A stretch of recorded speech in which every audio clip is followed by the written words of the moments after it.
basically went back to him and was like, hey mate, like, well, I didn't say mate, I was like, hello David, dear David, would you like to do a podcast? I had no idea what it was on. It was on Skype.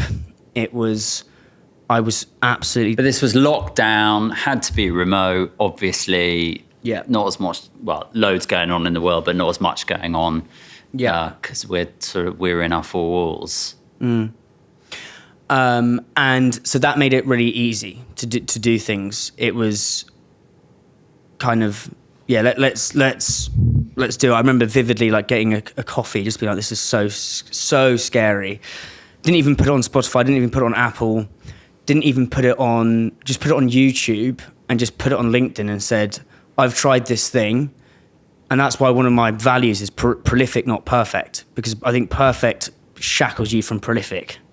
Whereas always just moving at speed and ready, fire, aim of like, all right, this isn't ready, it's shit, but I'm going to ship it anyway. Unleash it to the world. And when you unleash something that's a little bit scraggly or squirrely, is one, it massively reduces expectations with the audience because it can only go up. Yes. 2, you build momentum if you keep doing it. And 3, it just... I think we have this element, and I still have this now, of being so scared of putting ourselves out there, which I was terrified. Yeah. I was like, well, if I put my best self out there, then I've got to keep hitting that. But if I put the shittest version, then it can only get better. Aim low. Yeah, aim low. But then be prolific and just keep trying to get better. Yep. And that was kind of how it started. We put the first one out, I think we got 50 views. I mean, and that was probably all my mates, to be honest. You 50 times? Yeah. Just, check it's still there. And it, but I loved it. What did you love about it? I loved when it's live or when it's recorded. And I know you've got podcasts as well, it's perfect to speak to you, but I think you can access a gear of brain power and curiosity that is beyond gear 5 and 6. And something happens when you just, when I press that button there, or on, you'll know this, right? Yeah. Is your brain starts moving, and again, back to this kind of thinking further out. Like, that's addictive. Like, there's no two, I've got very addictive personality. That is super addictive. Like you're learning live and you're... But it's very rare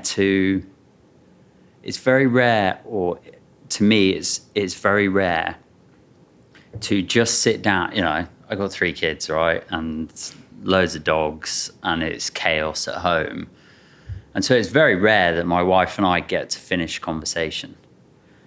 And it feels like, you know, and we're experiencing this, you know, right now, where I'm just listening to you then, I'm suddenly like, oh, this is so nice actually, because we're just having a long conversation and it's not a meeting and it's not, would you like to buy this? It's not, what are the actions? It's not, what's the agenda? You know, and you kind of, I'm sort of like, oh, I just think about though, you get moments like these that are actually quite rare where you're just having a chat. Yeah. So I can see exactly what you mean by it's a sort of different zone and a slightly different headspace. I also think because you don't check your phone for 2 hours. You know, I said it, oh, it's like finding gear 5 or 6. Maybe it's not. Maybe it's just that gear's always there. It's just you're in gear 2 because you're so preoccupied with actions, checking Instagram. You know, I'm a LinkedIn fiend. You know, get the dopamine off that. It's like to-do list, boom, boom, boom. Whereas this, and that's why I like to go really long with the podcasts. Is because how long was your first few? The first one was atrocious. I actually interviewed David again because out of and that went really well. 30 minutes. Okay. And I was just thinking, as I was doing the conversation, I was like, this is shit, you're shit, why are you bothering doing this? No one's gonna like this, you're waffling your words. In fact, it was probably the first maybe 20, 25 episodes where that voice was just there. It's just like, this is awful. The guest thinks, you know, because I remember interviewing Charlie Bigham, right? And Perry, my friend, and they now sponsor the podcast, actually, Big Fish, had introduced me to him. And I was in my flat. I was living in London. I was living in Fulham.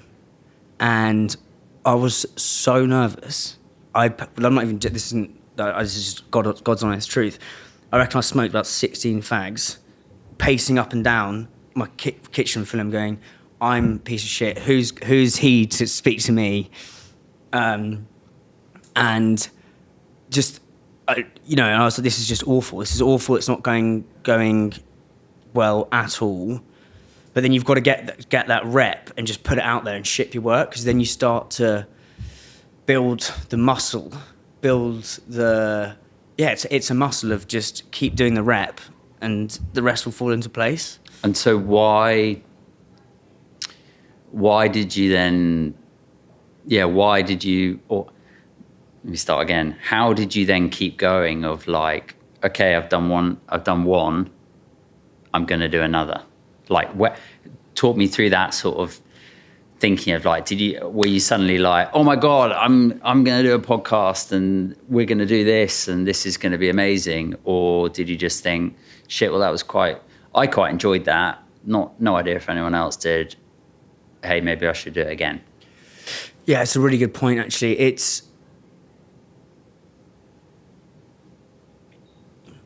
I loved doing it. That was the main thing. Yep. And it basically meant, instead of having to go for coffee, having to have no excuse. Like, if I hadn't done the podcast, it would be very hard to speak to you for an hour when we chatted last time, right? Yep. But because you've got a podcast and you've got a passport to speak to access some of the most interesting people in the world. So instead of having coffees around here or whatever, I could go, it was a passport to the top, is essentially how I saw it. I was like, okay, this is sick. So... And it's a win. It's a win-win, right? You get to meet people you want to talk to and have conversations with, and it just so happens that they're being recorded and they're free for everyone else to listen to. I mean, like, that sounds like a real win-win for you. Yeah, it's a complete win-win. And I think, and also I genuinely believe you learn something from everyone. Like, no matter you're big, small, a cab driver you'll meet on the street, someone like who works in wherever, like, you learn something from everyone. And the piece of wisdom came from episode 2 that I have on, like, I do a talk about the podcast, all the learnings, I do a talk. And I've interviewed some amazing people. But there's a guest who was episode number 2 that no one would have heard of, wasn't really in food and drink, called Alistair Herbert. And he's got a business all about language and how to use language to... He combines AI with language to help brands kind of create emotional hooks. Nice. Super interesting guy. But this was like before the whole AI, thing. I mean, the irony of AI and emotion. It's hilarious. Yeah, it's hugely ironic. But he's a voracious reader as well, and he taught me this thing, and he's got this like super quirky guy. He was in lockdown, so he was having beers, and you could hear the seagulls in Brighton, just like loads of books behind. I was like, this is amazing. And he was like, there's 3 types of language. And I talk about this all the time now. There's I don't want to butcher this now. There's factual language, sensory language, and picture language. Okay. So brands obsess with factual language because that goes for the head. Corporate social responsibility, very hard to digest language. Corporate social responsibility in food and drink, sort of triple distilled. Yeah, claims.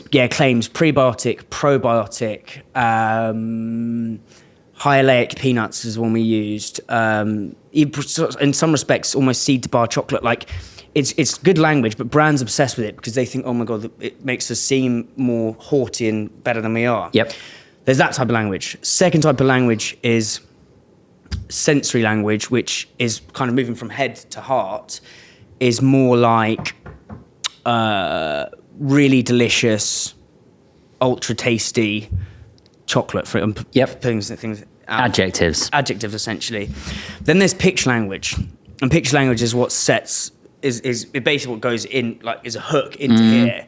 So the one I always use is like delicious chocolate will send your taste buds gallivanting around a different gastronomic galaxy.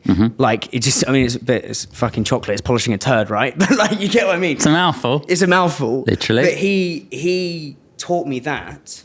That episode's probably got 20 downloads.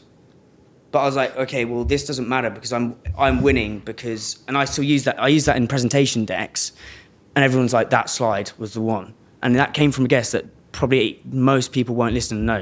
Do you know what I mean? And that gave me the thing. It's like, you'll learn from anyone.